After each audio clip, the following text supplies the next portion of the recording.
Britain's Prime Minister Keir Starmer says that Russia could attack NATO by 2030. Our intelligence and the intelligence of other countries is that Russia could attack NATO as early as 2030.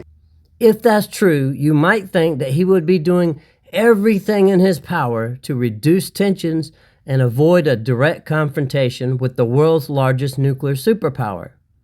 After all, if you genuinely believe that a war could be coming, wouldn't preventing that war become your highest priority?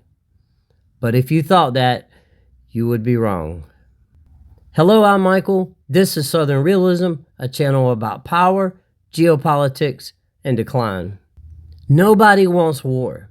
At least that's what Sir Keir Starmer says. We don't want war, but the way to avoid war is to be ready, and to be ready, we've got to step up, and that's what this is all about.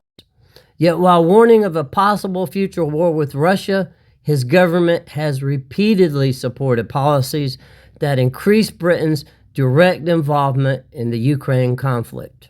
One of the most significant examples came when Britain approved the use of the Storm Shadow cruise missiles against targets deep inside of Russia.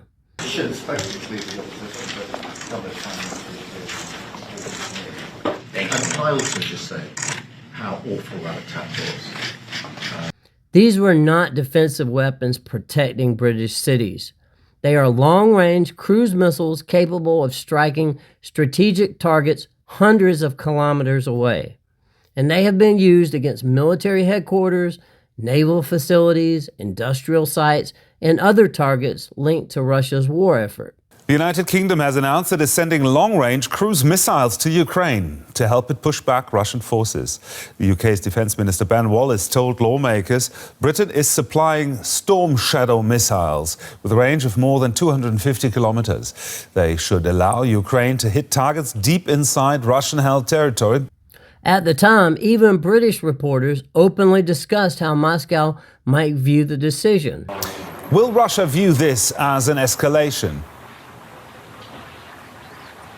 Well, certainly we've had comment already from Moscow complaining about this, but I think so far every time those red lines have been crossed in terms of Russia's basically ultimatum to the West to not send stuff, they really haven't been able to reply in kind. They've basically thrown everything they already have at Ukraine, short of nuclear weapons.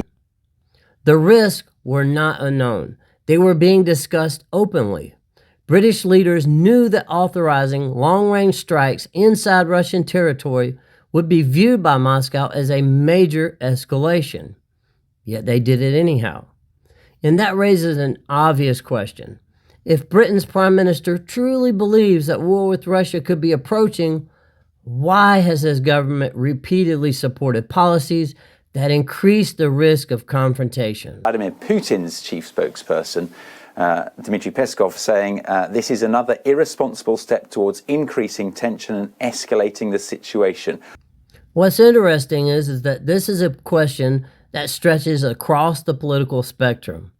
Polling suggests that Reform UK voters are among the least enthusiastic supporters of escalating Britain's involvement in the Ukraine.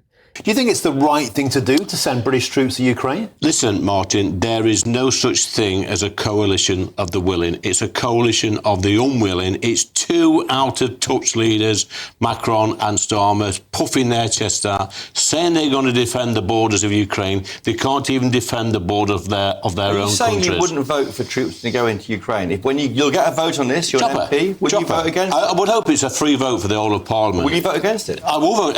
In the current state of the world, if it's just France and it's just the UK going into the Ukraine, of course I would. But opposition to escalation isn't just coming from the populist right. On the left, Green voters and activists have increasingly argued for diplomacy, de-escalation, and a negotiated settlement rather than a continued cycle of escalation. What we need to do at the moment is focus on how Ukraine can be supported in a wide variety of ways.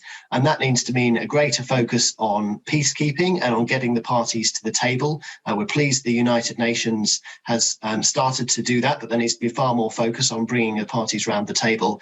In other words, voters on both the populist right and the anti-war left are beginning to move in a similar direction. They may disagree about many things, But on this issue, both groups appear increasingly skeptical of a political establishment that keeps moving towards greater confrontation with Russia. We have to continue to put pressure on in every conceivable way, that is in supporting Ukraine with capability and resource, but also ensuring that our sanctions, acting with allies, do as much damage to the economy in Russia as we can, and pressure that we can put on. We'll continue to do so. Yet Britain's governing class continues moving in the opposite direction. The warnings become more dramatic.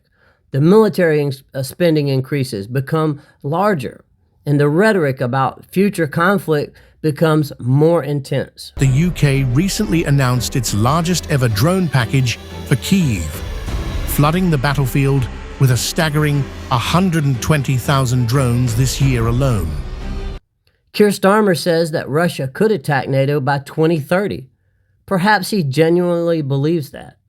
But if he does, then many Britons may reasonably ask why his government keeps pursuing policies that make relations with Russia even more dangerous. Because if war really is the threat that Britain's leaders claim it is, then preventing that war should be the priority, not preparing the public to accept it.